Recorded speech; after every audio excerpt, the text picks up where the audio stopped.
Well, good evening and welcome to the Pet Loss Companion inaugural live chat. I'm Kendall Delvecchio, and I am here with my dear friend and co-author, Nancy Saxton Lopez. And we are very happy to be launching this broadcast, which we'll be doing once a week. And actually, next week we'll be starting at 6 o'clock, and thereafter we'll be starting at 6 o'clock. And the purpose of this broadcast is to take some of the knowledge and information that we have in our book, The Pet Loss Companion, Healing Advice from Family Therapists Who Lead Pet Loss Groups, and give it to a broader audience and also give it to an interactive audience. So we're hoping that any questions, comments, thoughts you have, you'll put in the chat. And if you don't put them in the chat today, then you'll put them on the website, the the Facebook page site, I should say, and we'll collect them and we'll respond to them in future broadcasts. It's just wonderful to be here. So, Nancy, why don't you introduce yourself? And it's nice to be with you, Ken. We go back a long way. We've been friends for a long time, and we Yes, were we do. very happy to work together. We ran a companion animal loss support group, and we did well. Ken did a lot of it, but I did finished it this year at 30 years. So we have a lot of information that we've gathered over time, and we've helped a lot of people get through something that is very devastating to those who love their animals and have lost them. So we did come up with some questions since we don't have people bringing their questions yet, but these are questions that we got asked a lot. We know it's the holidays, and Yeah. that complicates things. And we also know that we're living in a very different time with the pandemic and political unrest and so many things that are happening and stressing everyone out. So to put the death of a beloved companion animal on top of that is really overwhelming, for people. The way that I see it, and you're describing it so well, is that there's layers and layers of grief. If you have recently lost an animal companion, you're facing that loss at a time when we've lost so much. We've lost so much of what's just normal in our lives, and it's very difficult. We're just drenched in loss. And of course, now the holidays are here, and the holidays are supposed to be a time when people are connecting and joyful. And it just may not be that way for you at this moment. That's right.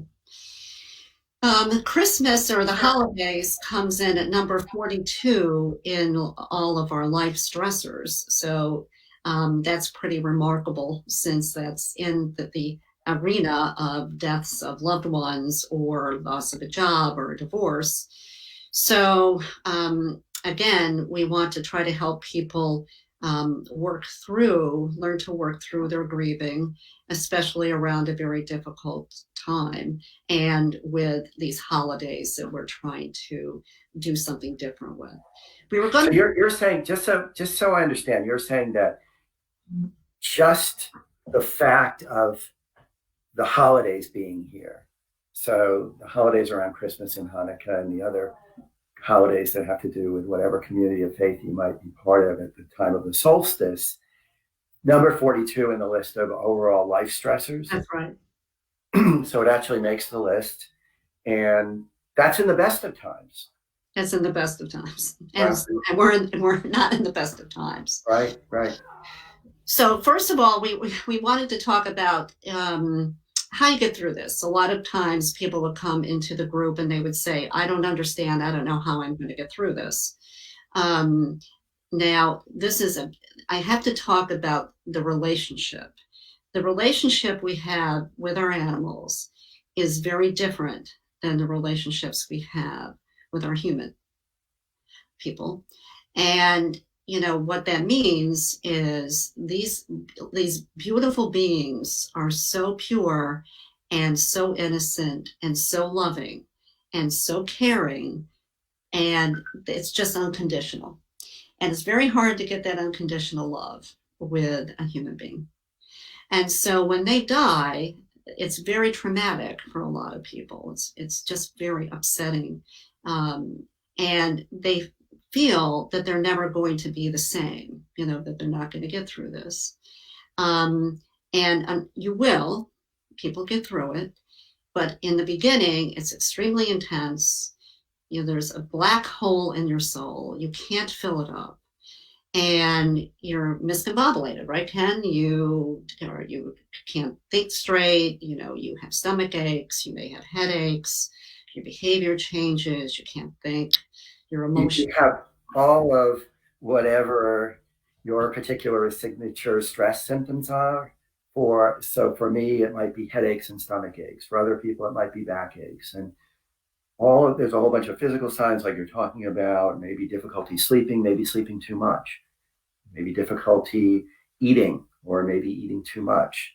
And certainly the lack of concentration, the whole big mess of feelings that are all over the place, from despair to anger to just feeling confused to feeling like I'm okay, and then a whole big crashing wave of Yeah, I'm not okay at all. And the thing that I think is just so crucial when we're grieving is to recognize that it's just important to be gentle with ourselves. mm-hmm. It's important to be kind to ourselves, to let go of the most extraordinary expectations that we have. So, for example, if we're the person who organizes everything for the holiday, maybe we're not that person this year. Maybe we're not going to do as much decorating, and maybe we're going to order food for the family instead of making it. We're going to do what we can to just put one foot in front of the other, That's right. and take care of ourselves. By the way, if you might hear kind of a whining sound in the background every now and then, that's Isabel. Isabel is snoring on the couch. Isabel, one of my chihuahuas. And I can hear her very loudly. I don't know if you can on the broadcast, but if you do, that's what it is. It's our babies. Our babies are around. Um, so yes, I think what Ken's saying is really important. You may want to delegate some tasks to others if you're not feeling up to it.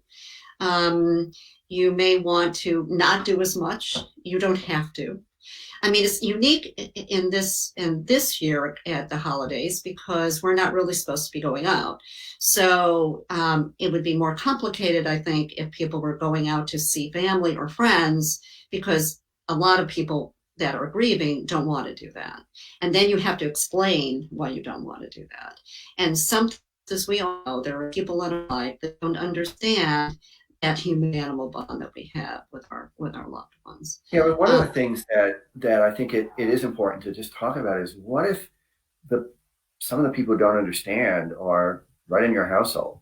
What if it's your yeah, partner, or what if it's another member of the family who just, the way that they grieve is that they just are very sad for maybe a day, and then they're not really feeling much of anything extraordinary beyond that. And you are very different. You are absolutely preoccupied with your sadness for a lot of the time, for weeks.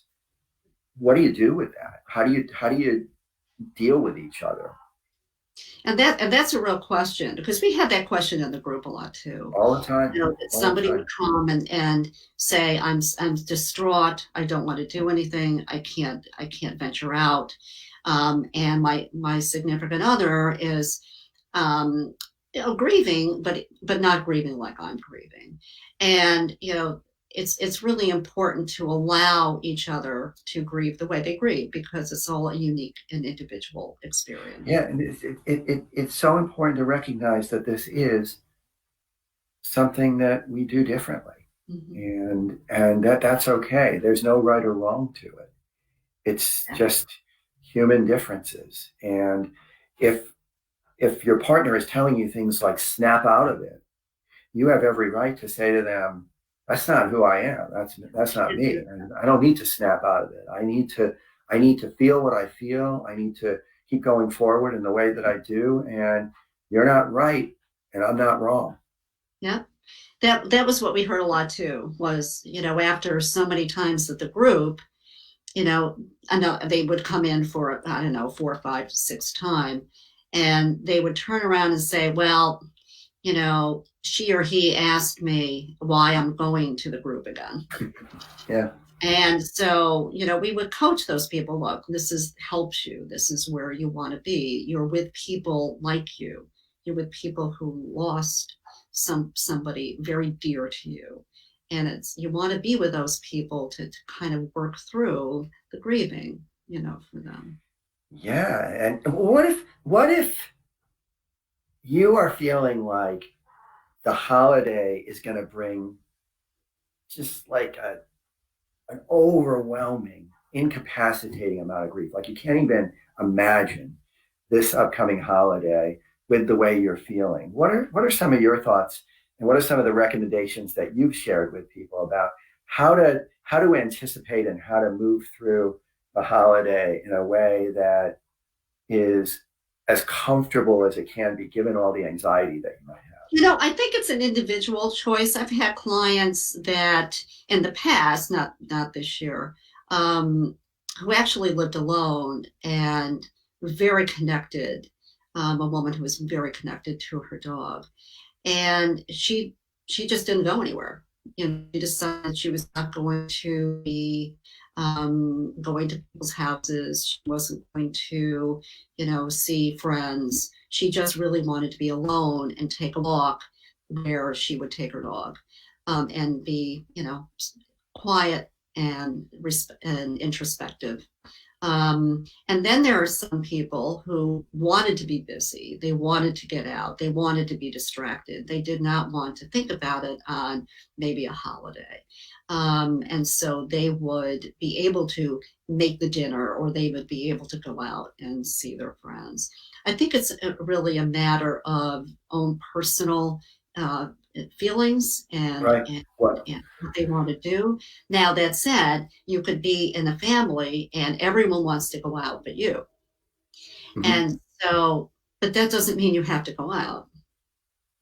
The Yeah, I rest mean, of again, this whole idea of gentleness yeah. toward oneself and toward others, and realizing that this is going to be a different holiday, that this will be different. If you have recently lost a dear friend, this is going to be something that's in your heart and preoccupy you. And that is simply the fact of the matter. And one of the things that you said really struck me, and that is that you might do something that is kind of like a ritual of Mm, remembrance. And so you might take a walk to the places where you would walk your dog, let's say. And you might in fact plan at a certain time you're going to do that.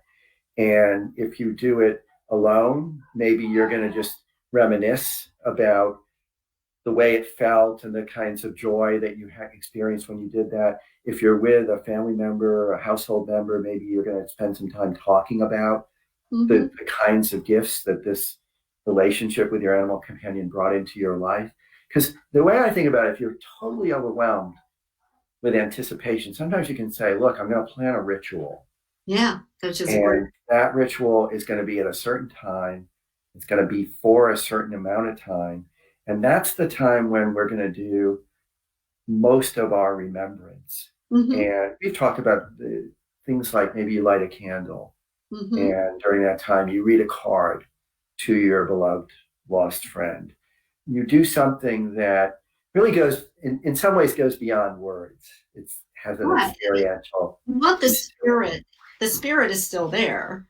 Yeah, yeah, yeah. I mean, you talked about before having stockings, holiday Yeah. stockings on your mantle for everybody, including your pets who are no longer in this world, because they're always in your heart. They're always part of your home. They're always part of your story. Yeah, that's why this year we lost our Rosie in July, and the year before that we lost our Hank in September. So both of their stockings are up, and Hmm. they have ribbons around them. Hmm. So they're still there.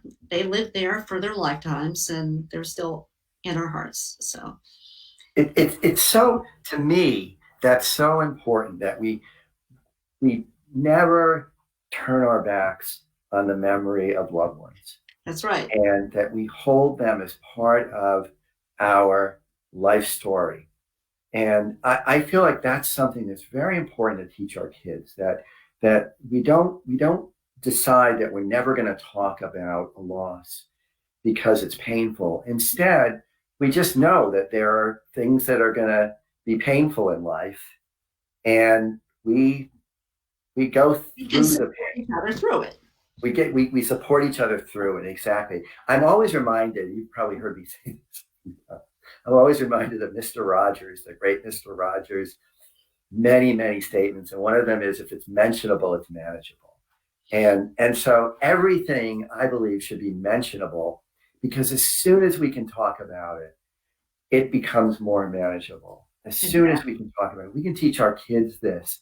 So if we've lost a family pet and we have children of any age, I think we should talk about them during the holidays, and how sad it is, and how much we love them, and how much we miss them. And it's not going to make people feel any worse than they probably already do. It's just going to And it's help going to them. acknowledge it. It's going to It's acknowledge going to acknowledge it, and it's going to free up some of the energy that's there in inside of us. And I just feel like that's a very important thing. And parents are always role modeling role how model. to live, how to be more mature, how to go through the challenges of life. And certainly the loss of a pet is a big one. Do you hear Isabel? Yeah, here as well. I'm sorry. Next time I'll hold her. I'll hold her Yeah, and pat her. I'll bring up Ellie. Maybe I can dive over and grab her. But she must be having some kind of a dream, let me tell you. Um, but and for kids, I mean, I think that you're right. I mean, we need to be role models for them. And they could also do some pictures or make some little ornaments, Mhm. if you're putting up a tree, so that they have those to every year. I mean, and it's a really important. Great idea. Great idea. Yeah. So, but the rituals and memorials are wonderful, and I think that that's very helpful for people. Yeah. Now, the other part that we wanted to go into the question is, what happens when family or friends or other folks that you run into try to mean well what they say, but they don't say the right thing, and that happens quite often. They Yeah. could be, the things they say could be very hurtful.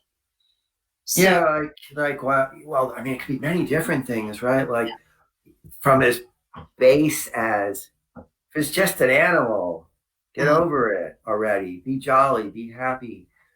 To things like, they're in a better place. yeah, And things that are actually meaning to come from a good place. And what are or some of the get things that, enough.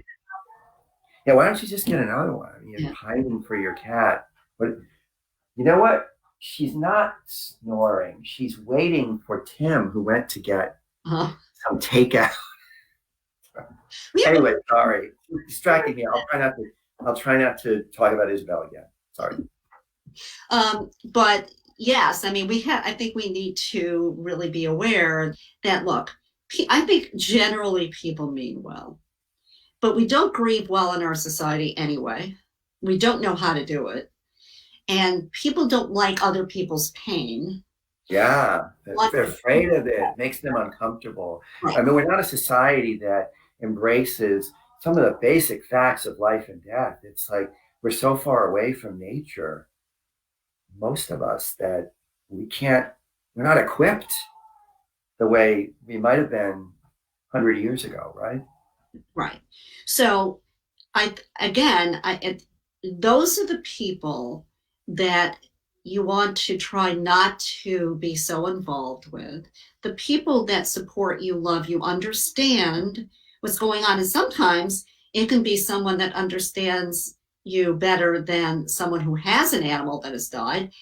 I mean, there was a story, that we had in the group, and the person that was most supportive to one man that came to the group was someone who never had an animal, but he really understood, or tried to understand, tried to be Yeah. I compassionate. think I think I remember that story. I think this is a neighbor whose child had drowned. Yes, that is And correct. they were, and so they forever were extraordinarily empathic to Yeah, the impact of loss. And I also think that it's okay if you're in a household with a partner who is telling you to cheer up, to just tell them that it's not helpful. right, That right. and to say if this were one of the relationships that meant the world to you, and it was no longer there. If it was a dear, dear friend, and maybe name a friend who means the world to that person, and they died, would you be saying, listen, just cheer up, you can get another friend? I mean, you can Exactly. challenge people in a way that's very direct, and particularly people we live with. It does make sense to challenge them because we need to be kind to each other. We need to be That's right. empathic. And as you said, if it's somebody who is now somebody you visit with over Skype or Zoom, maybe you're not going to visit with them very much over this holiday time, and maybe you're going to limit that kind of exposure to that sort of additional pain. It's like a whole nother layer of pain. Sometimes we have to school one another in our families or in our most intimate Right, connections. especially families and or friends. I mean, we've Yeah, had situations where friends have actually been, the person grieving has lost his best friend, not could not be there for them. You yeah, know, but I think it's important to also say something like, "I know you mean well, but it hurts. It still hurts what you're saying." yeah, yeah, Because they don't. I don't think people necessarily mean ill. They're not malicious. They just don't know what to say. yeah, yeah. And sometimes you can even say to a person, it would help if you said, I can see that you're having a really hard time. Hard time. Is there anything I can do that would feel good or feel helpful for you? Let me Exactly. know if there is. Can I do that? Can I fix dinner for you tonight? That sort of, any something that is a gift of support, or just to sit with them quietly and not say anything. And Yeah, just bearing witness to another person's grieving work pain is is about the really hardest important. we can ever do because you can't make it better. No, you can't fix it. You can't fix it. You You can't take it away. You can't move them forward. You know, can't talk them out of it. It no, doesn't work that way. you allow the feelings, which are it is hard to be with Yeah. because it's sad and they're um, you know just bonded and they're crying and they're upset and all you can do is sit and It's say, it's really it comes down to what is compassion. yeah, And what is compassion? Compassion is being present with another person when they're going through a hard time, being available to them, mhm, offering them gestures of support, saying to them that you can see that this is not an easy thing that they're experiencing, and not being afraid to simply be present in their company just to be there, while it's happening. right? There is something extraordinarily healing about simply knowing that another person is a caring presence. We need that. We need that when we're hurting. We need it for all losses. The thing that makes it Mm-hmm. different with animal loss is that it's a lot of people don't get it and they don't understand it. uh, Mm-hmm. because you have a bunch of people in the world that are just not animal lovers. They just don't like them. You have another group that likes them, but if something happens, oh, okay, then we'll give them away, or we have to move and we'll give them away, or they'll get a nice home, or those kind of things. I mean, they're not mean spirited. They like animals, but then they have the group that like us who really connect to animals and are, very, very involved. They're very involved in our lives. I mean, they get woven into the tapestry of our life. because you grow up and, you leave, right? So you leave your parents, you leave grandparents, but animals always stay. They're with you every day. They're always there, and we have to develop a kind of intuitive connection because they can't speak to us Mm. in our language. And when it comes toward the end of their lives, we're often having to care for them in ways that are extraordinarily intimate. And so the bond becomes stronger and stronger and stronger. And there's so many reasons that they are, in many people's lives, one of the most significant losses that Yes, that person may experience. And of course, the holidays is a time that brings up losses. that's right. It's one of those points in the year that tells us that there's been a passage of time. It's like any sort of major big event in the year, whether it's a birthday or the change of seasons or any one of the holidays, but certainly the most significant holidays. And for many of us, this time of year is when they happen. Hmm. We reflect, we take stock, and we often are very acutely aware of our losses, even the losses that happened long ago. They become fresh, and so Of course, when there's a fresh loss, you can feel it very poignantly, often because one loss at brings this time. right. One loss brings them all back. So Yeah, yeah, then you're really sitting in a lot of grief. yeah, So that comes into being gentle. You've yeah. talked about that a few times about how to take care of yourself.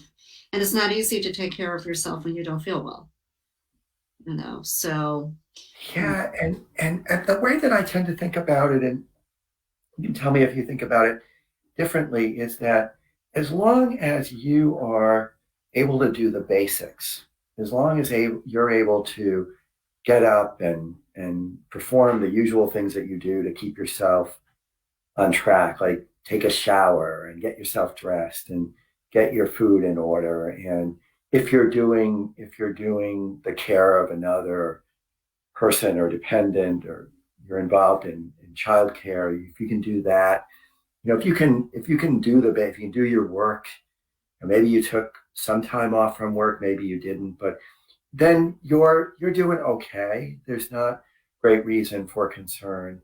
If you were stuck, though, in a position where you absolutely could not feel even a hint of pleasure, or you can't have a smile come to your face, and that is unrelenting, that's a time when you might be thinking, I actually need to talk to a professional about this. I need right. to talk about how I'm feeling with a counselor or a therapist. But grief can be so heavy and Yes, so difficult that if you can just move forward and do the basics, you're probably doing okay. I agree. Um, and it's going to ebb and flow because that's how grieving goes. So some people will, I mean, in the beginning, it's horrendous, and you feel that heaviness all the time. You have a lot of different manifestations, physically, behaviorally, cognitively. We talked about that. But then that all of a sudden, there's a day or two you're okay, and then it Mm-hmm. comes back. But those episodes get further apart and less intense as the time goes on. However, what you're saying, if you feel that badly for months, that process is not going in that direction as quickly as in those months, then it would be helpful to talk with somebody. Or it'd be helpful to go to a group, some kind of grieving group, bereavement group. Absolutely. And the when you say there'll be time when you feel better and there'll be moments, some people may hear that. We know that some people may hear that and feel like, oh, I'm never going to feel Right. I'm never any going to. better than this. And that's a feature of grief as well, that when we're in the thick of it, it's hard to imagine that we'll ever emerge from it. And Exactly. so part of what I feel like we need to ask people to do is to trust that if you keep going forward, you keep doing what you need to do, there's a promise that at some point it will feel lighter. the burden of pain will feel lighter. And if you can take that on faith, then that's a good thing. That's a good thing. And it can be very hard depending on where you are in your own experience of the loss. And again, the holidays punctuate it. Yes, they do. Everybody else is maybe feeling like this is a special time, and you're feeling like nothing of the sort. And that also creates feeling worse.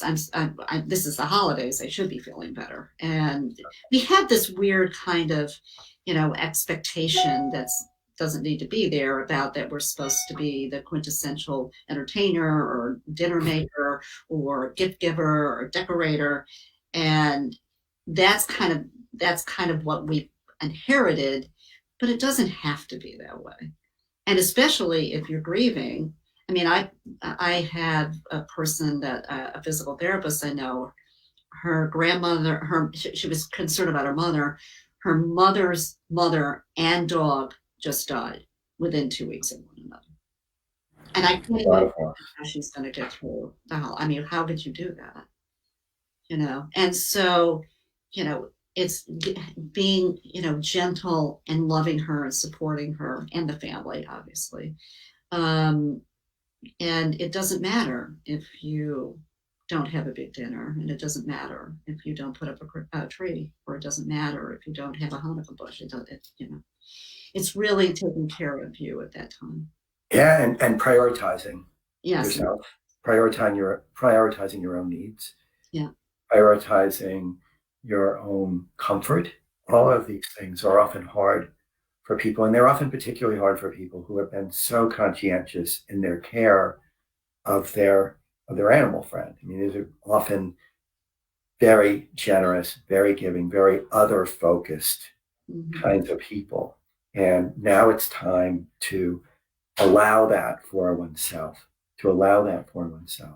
So we're coming to the end of our time, and we want to remind people that we're gonna do this again next week, 6:00, and we're happy to hear your comments, your questions. We'll respond to topics that you bring up, and we're also thinking that there may be a need to talk more about the season, the stressors that are on us because of the holidays, because of COVID-19, because of what's going on in the larger world around us in terms of politics and the struggles for justice. All of these things come together and make this a particularly challenging time for many, many, many people. Yeah. So I have a few resources for folks online if they would like to go up and get some help. One is pet-loss.net. One is petloss.com. One is the APLB, that's the Association of Pet Loss and Bereavement, but it's aplb.org. The Grief Support Center at rainbowsbridge.com. The Grief Support Center at rainbowsbridge.com. And also the Lap of Love. So they are pet loss, companion animal loss supports. Some of them do have chat rooms. You can light candles, you can send in pictures, and if you need to do that, that's absolutely fine. But that's great. We're really talking more with you and answering the questions you have. Well, great. Thanks for those resources, Nancy. Always pleasure to see you. Maybe we'll see each other face to face before too long. But we'll look forward to doing this again next week at 6:00. And also, these videos will be posted on our YouTube channel. So the Pet Loss Companion YouTube channel is where these will reside. Great seeing you, and we'll look forward to doing this again. Welcome, and hopefully, we'd be more than happy to help you through all this.